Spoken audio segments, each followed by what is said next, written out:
வணக்கம் நேயர்களே. கிட்டத்தட்ட ஒரு மாத காலமாக சிஜேபியுடைய போராட்டமானது ஜந்தர் மந்தரில் நடந்து வந்தது. அகிம்சை முறையில் இது நடந்து வந்தது.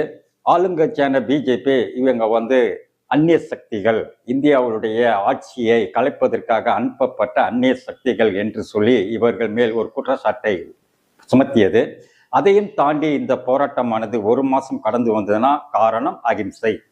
வன்முறை இவர்கள் நம்பியிருந்தால் இந்த போராட்டமானது எப்பொழுதோ முடிவு பெற்றிருக்கும். ஆனால் ஒரு மாசம் தாண்டியும் நம்மளுடைய ஆளுங்கட்சியால அதை நெருங்க முடியாததுக்கு காரணம் அகிம்சை. அந்த அகிம்சை மூலமாக இன்று ஒரு பெரிய விஷயத்தை சாதித்துள்ளார்கள். ஆம் நேயர்களே, அதாவது எந்த ஒரு கட்சியும் பிஜேபி கிட்ட போராடி வென்றது கிடையாது. அதை கண்டுக்கவே மாட்டாங்க, துஷ்ணமா நினைச்சிருவாங்க. அப்படிதான் நிறைய போராட்டங்கள் ஒதுக்கப்பட்டது. அதுல ஒரே ஒரு போராட்டம், விவசாயிகள் போராட்டம் மட்டும் ரொம்ப நாள் இழுத்து அதுக்கப்புறமா சமரச பேச்சுக்கு வந்தாங்க. அதே மாதிரி இந்த சின்ன பசங்க தானே, இவங்க என்ன செய்ய முடியும்னு சொல்லி இந்த பாரதிய ஜனதா கட்சி இவங்களை துஷ்மன நினைத்தது, ரொம்ப எளிதாக நினைத்தார்கள். ஆனால் அகிம்சை கோட்பாட்டுடன் அம்பேத்கர் படத்தையும் வைத்து காந்தியுடைய வழிமுறையை பின்பற்றி இவர்கள் தொடர்ந்து போராடி வந்ததனால் இன்னைக்கு பெரிய ஒரு வெற்றியை பெற்றிருக்கிறார்கள். ஆம், பாரதிய ஜனதா கட்சியே இன்னைக்கு இறங்கி வந்து பேச்சுவார்த்தைக்கு வந்திருக்குன்னா அதுக்கு என்ன காரணம்? இந்த மாணவர்களுடைய ஒருங்கிணைப்பு. அதாவது ஜந்தர் மந்தர்ல ஜூன் 20 முதல் போராட்டம் அறிவித்தாங்க. அன்னைக்கு பெருந்திரளான கூட்டம் வந்துடும் அப்படி இப்படிலாம் பேசினாங்க. ஏன்னா அவங்களுடைய ஆன்லைன்ல பதிவு பார்த்தீங்கன்னா 1 கோடிக்கு மேல இருந்தது. ஆனால் அன்னைக்கு அந்த அளவுக்கு கூட்டம் வரல. அன்னைக்கு ஒரு போராட்டம் முடிச்சுட்டு இது ஒரு ட்ரைலர் தான் அப்படின்னு சொல்லிட்டு முடித்தாங்க. அப்புறமா இந்தியா உள்ள மாநில எங்கும் தலைநகரங்களில் போய் இந்த போராட்டத்தை நாக்பூர், ஜெய்ப்பூர்னு பல பகுதியில் போய் நடத்தி மீண்டும் ஜூலை 20 ஜந்தர் மந்தரில் ஒரு போராட்டத்தை அறிவித்தார்கள். அந்த போராட்டமும் வெற்றி பெற்று அந்த போராட்டத்தை அங்கே தொடர்ந்து நடத்த ஆரம்பிச்சிட்டார்கள். அங்கே உட்கார்ந்து விட்டார்கள். அனுமதி மறுப்பு, கலைஞ்சு செல்லுங்கள்னா செல்லல, அப்படியே உட்கார்ந்துட்டாங்க. இந்த பிஜேபி கவர்மெண்ட் அவங்க மேல கை வைக்க பயந்து அப்படியே விட்டு கொடுத்தது. அந்த போராட்டம் அடுத்த உண்ணாவிரத போராட்டமாக வாங்குச்சு. அவர்கள் ஆதரவுடன் உண்ணாவிரத போராட்டமாக மாறினதுனால பிஜேபி நெருங்க முடியல. அவர் உண்ணாவிரதம் இருந்தாரு. 20 நாட்கள் உண்ணாவிரதம் இருந்து 21 நாளை நெருங்கும் போது ஜூன் 20 மெகா பேரணி அறிவித்தார்கள்.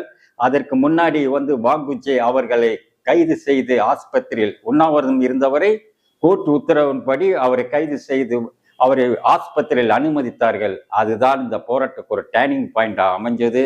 அனைவரும் மாணவர்கள் பல பகுதியில இருந்து அந்த போராட்ட களத்துக்கு நெருங்கிட்டு இருந்தார்கள்.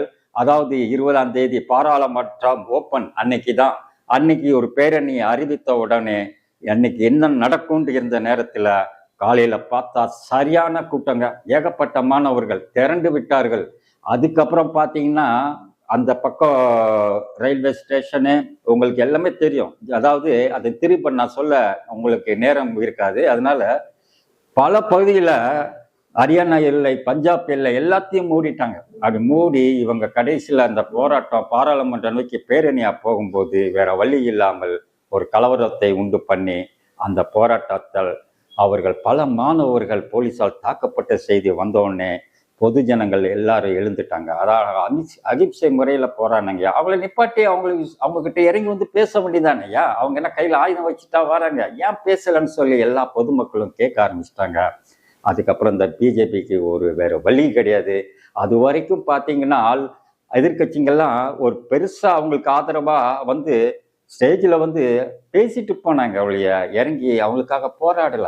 இந்த போராட்டம் இந்த அளவுக்கு வலிமை பெற்றோன்னே அதுல அவங்க ஸ்கோர் பண்றதுக்காக பயங்கரமான எதிர்கட்சிகள் அங்கங்க மறியல் அப்படிலாம் போட்டு அவங்களே இறக்கா இந்த போராட்டத்தினுடைய தன்மை அவங்களை எல்லாத்தையும் கீழே இறங்கி வர வச்சது. அந்த அளவுக்கு பேசப்பட்ட இந்த போராட்டம் அடுத்த பகுதிக்கு இது கொண்டு சென்று மகா பேரணிக்கு அப்புறமாக இவர்கள் கலைந்து சென்று விடுவார்கள் என்று நினைத்தார்கள். தர்மேந்திரா பிரதான் ராஜினாமா செய்கிற வரைக்கும் நாங்கள் செல்ல மாட்டோம் என்று உறுதியாக அங்கே ஜந்தர் மந்திரில் உட்கார்ந்து விட்டார்கள்.